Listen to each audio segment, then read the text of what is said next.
Welcome back to the Blue North. Today I'd like to talk a little bit about Joe Biden's America and how the media is really keeping the voters from understanding the full damage that this man is doing and his party to the country. So I'm going to start with the southern border. And I've talked about this in other podcasts and other YouTube videos, but he's already got a crisis going on the southern border. He's already got, I think Trump's worst month was 15 or 16,000 illegal crossings in 1 month. Joe Biden's is over 300,000. And it's going to get worse because not only does he have a major crisis down there, but he's working on policies that's going to make it even more accessible to people coming across. And you ask yourself, well, why would the media sugarcoat that? And why would they not try to really cover that crisis to let people know what's going on? Well, the problem is that the media really is the biggest problem, I think, because they're working on trying to stop the right and the Republicans from using the word crisis. There was I forget her name, but she was a Democrat saying, "Oh, you can't use the word crisis because the word crisis or surge, sorry, it was surge.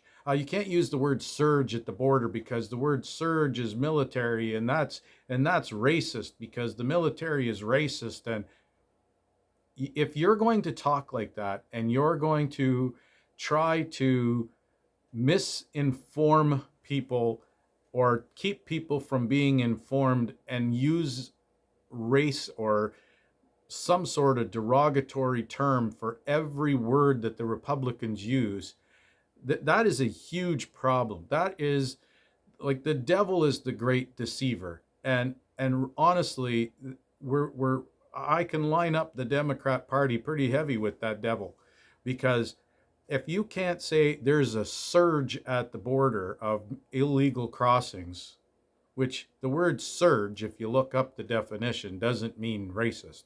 There's no racist tones to it. So if you can't say there's a surge in people or a spike in people, oh, well, you can't use the word spike because someplace they used a spike to pierce somebody. Like, it's just getting to the point where they're trying to keep people from being able to communicate at all, because you're not gonna really worry about the crisis that's happening. You're worrying about the language in which you can say what's going on. If the Democrats want to try to attack the vocabulary so that nobody has the words left that aren't assigned to some sort of derogatory term, or like being racist or whatever, prejudicial or whatever. If you can't say words because the Democrats have lined up all the words under negative things, isn't that insane? Isn't that ridiculous? So the problem at the border is going to get worse, but they want to focus on how the left, or sorry, how the right orates the problem to the American people. Well, you can't use that word. I don't want you to use this word. You can't use that word because I'm going to align all of those words that describe the shit show that's going on at the border. I'm going to align all of the words that you're going to use, that we're going to say that they're all racist. So that'll keep you from telling the people what's going on. But the real big problem is the Democrats went down there when Trump was in power, AOC posing beside the kids in cages, and the media using all of these catchy headlines, right? Oh, the kids in cages, the concentration camps at the border. Well, there was 16,000 people in 1 month. That was the worst month under the 4 years of Trump. But now there's 300 and some thousand in 1 month. So those cages that are housing kids, and those concentration camps that you called them, they're housing even more people than ever before. But now all of a sudden the Democrats aren't worried about what's going on down there. They're not down there. They're not sick to their stomach. They're not doubled over for photo ops. They're not looking for any kind of journalistic a presence down there to report to the people how bad the situation is. Like when it was Trump, it was daily. Oh, these kids in cages, we have to advocate for them. But now that these illegal crossings represent more votes and more votes and more votes for the Democrats, there's all of a sudden there's not a problem. And the Democrats don't seem to be all that worried about these kids in cages, or they're not really worried about the kids that are being used. I think they call it coyotes, that steal other people's kids and try to cross saying, these are my kids and I have to get the safety. But they're not their kids and they don't care and they're not really concerned. And all of the other violations and human rights violations that are going on, there's predators there. Nobody wants to talk about that. Oh, you can't talk about that. No, you can't say that because that's not right. And that's, you're being prejudiced against people from Mexico or this, that. No, you keep talking in circles, and the problem is it's just going to keep getting worse. And the hypocrisy of the Democrats is just, it's just neon glowing, but nobody wants to talk about it because they're afraid that the words they use, the Democrats are going to label as some sort of racist, derogatory something or other. And they're doing the same with the fossil fuel. We have a dependency in North America on fossil fuel. You can say that we're going to work on doing the emissions and we're going to bring the emissions down and we're going to try and be more green. Great. Do that. But actually work on coming up with processes where we're going to transition from the fossil fuels to the green energy, but do it with some sort of actual attempt. Do it, like, pretend like you're actually going to do it. Don't just say we're going to stop all fossil fuel extraction in North America. We're going to not lessen the dependency. We have to do it because we're being green and we want these emissions, and it's just the ethical thing to do. Then turn around and buy all the oil that you need, all the dependency that you still have. You're going to give all your money and buy the fuel off of unethical countries who treat their people terrible, like Venezuela, Russia. You're going to try to get it, and you're going to deal with people like China, who the Uyghurs and all the other, like, their emissions are nowhere. They don't even care how much emissions they put out, China.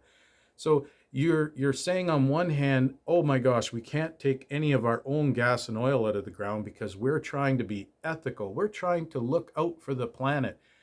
We're trying to be green.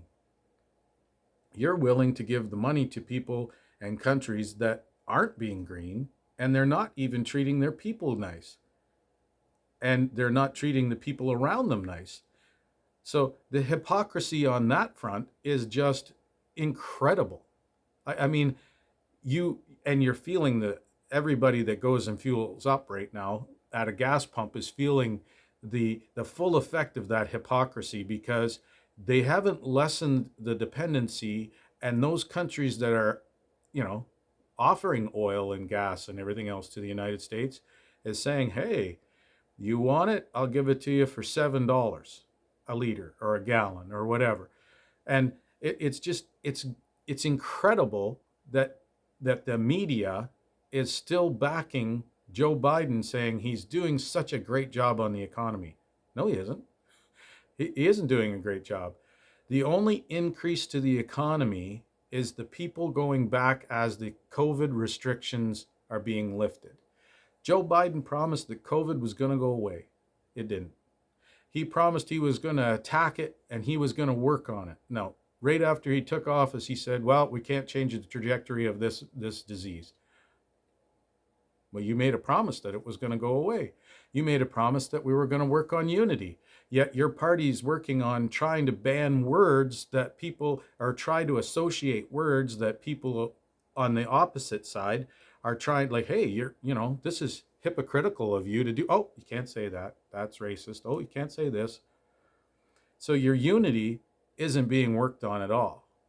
You're actually actively working on dividing the country using language. Everything one side says, or does, oh, completely racist on that side. Meanwhile, on the other side, you're working on creating a bigger gap in that divide. You had promised that you were going to cure cancer. I haven't heard anybody utter anything about cancer since Joe Biden said during his campaign speech, we're going to end COVID, or we're going to end cancer. You just, you're not worried about being called on things because the media props you up every time you fall flat on your face, literally, even on the stairs going up to the airplane. So it's just, you have the American people are being really hoodwinked by two people, the Democrat Party and the media that supports the Democrat Party. You would think, that the media would not be as supportive of the Democrat Party, because it's a lot of work trying to bullshit everybody on a constant basis that this party is doing positive things. Our shelves are empty. It's a good job. It's a great job. The economy's doing so good that people have bought us right out. No, we never even got stuff to the shelves. No, just, you can't say that. The crime in Democrat states, because they want to ban cops, which, I mean, it's got to be the dumbest thing ever. I'm pretty sure that's the dumbest philosophy ever. Is, you know what, the world's going to be way better if we take away everybody that is, out there trying to keep us safe. So in the states, the blue states, Democrat run states, oh, we're just going to do away with the cops. Well, I don't know why the crime is so high in all of these blue states. Well, we're going to say that it isn't, right? We had the DA from Philadelphia saying that the spike, 13% spike in armed assaults, like murders and all of that, that's up 13%.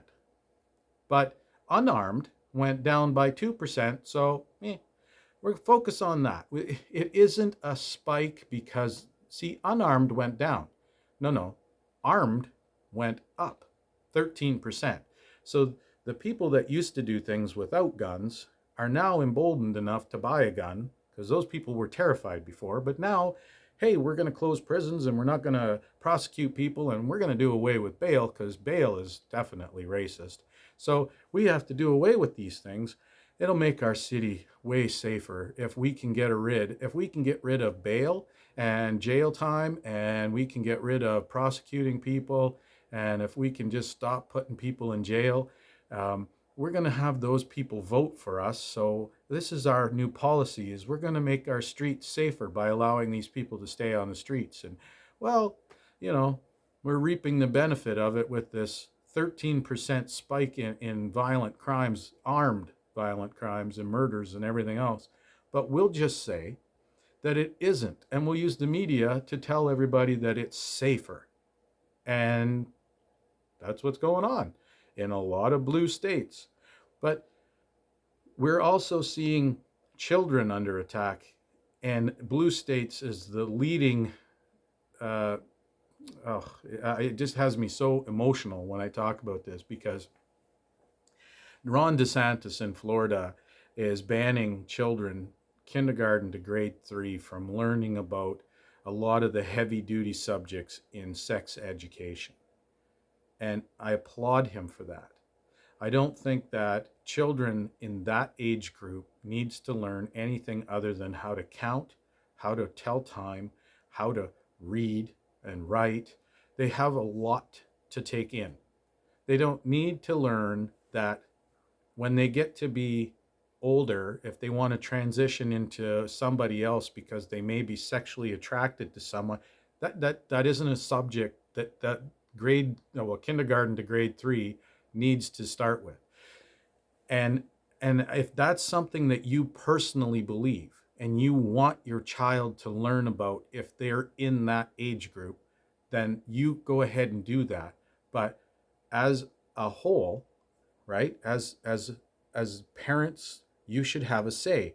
The Democrats are really working on removing the parents' permission and guidance and authority over their own children. The Democrats are really working against that because in certain Democrat states, they're working on 11-year-old children being able to have abortions without parental permission. 11-year-olds can go have abortions without letting their parents know, or without the state or the hospital or the doctor notifying the parent that this procedure is going to be done on their 11-year-old daughter. That should trouble every single human being, not just parents, not just females, not just every single person should be concerned about that because that will affect the health of that child. Now let's talk about why an 11-year-old, and this is the age group that they start with, as low as 11. 11-year-old girls that are pregnant is a major concern. But this doesn't seem to be a concern for these Democrats that are trying to push that this is something that should be there. They also are trying to push in that same state that you can, oh yeah, you can take gender altering drugs. And in a lot of cases, these gender altering drugs are permanent. So 11-year-old girls that want to be boys will take these altering drugs that never will allow them to be mothers.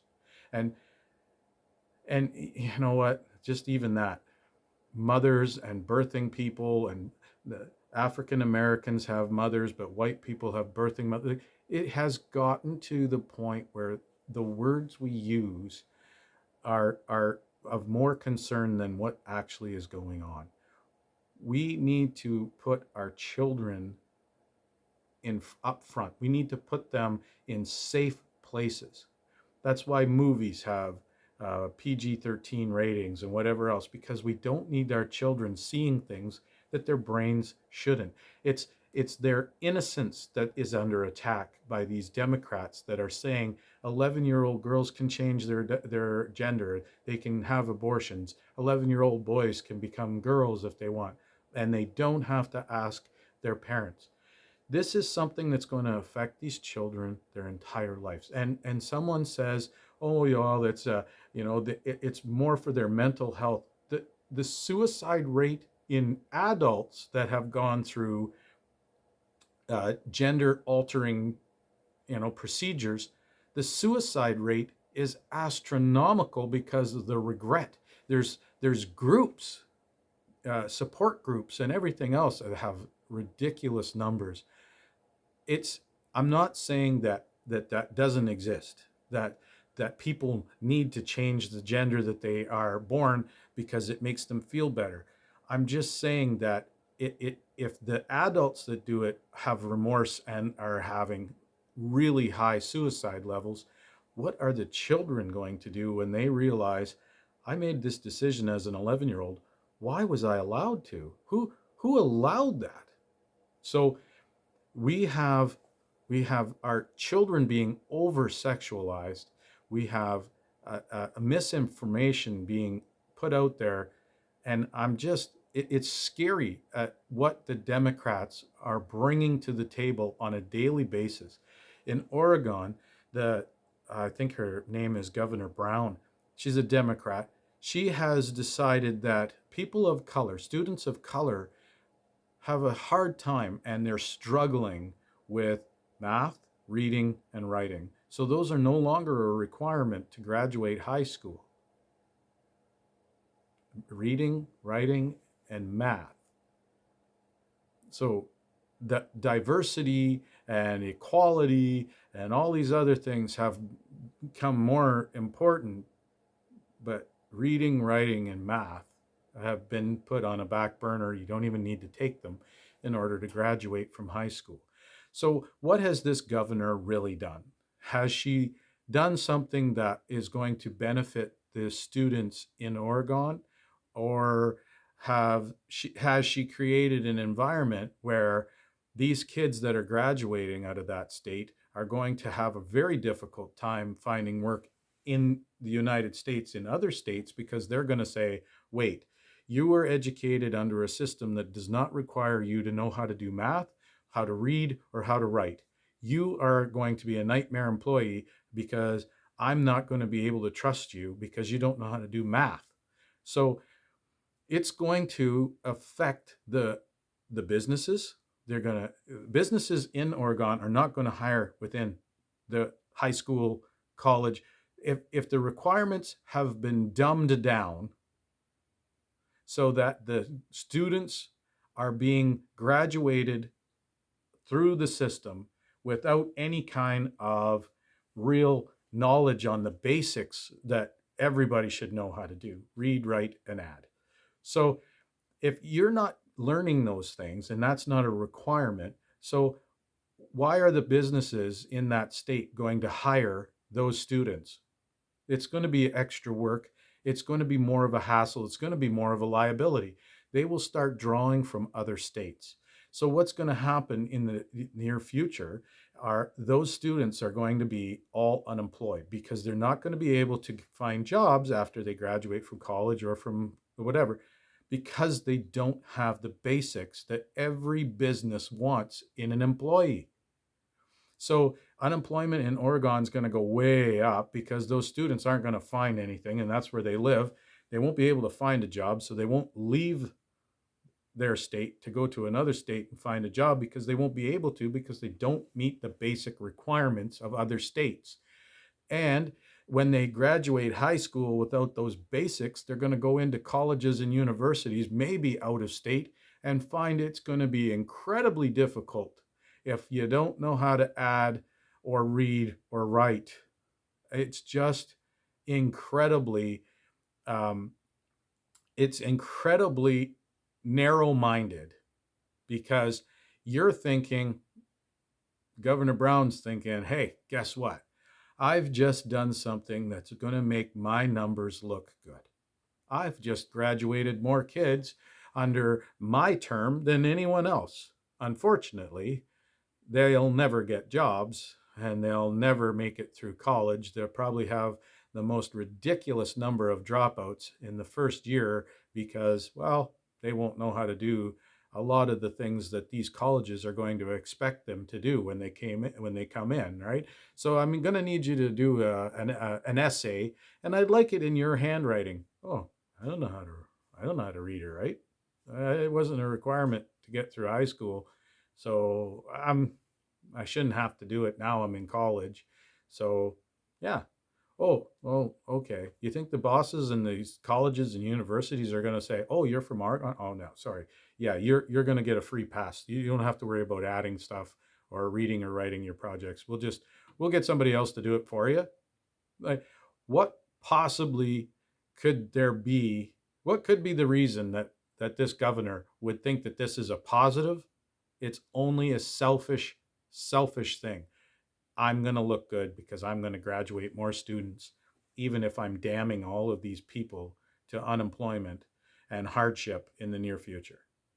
So I'm going to stay on top of all of these things. Right here on the Blue North, I talk about a lot of controversial things. I'm definitely right leaning.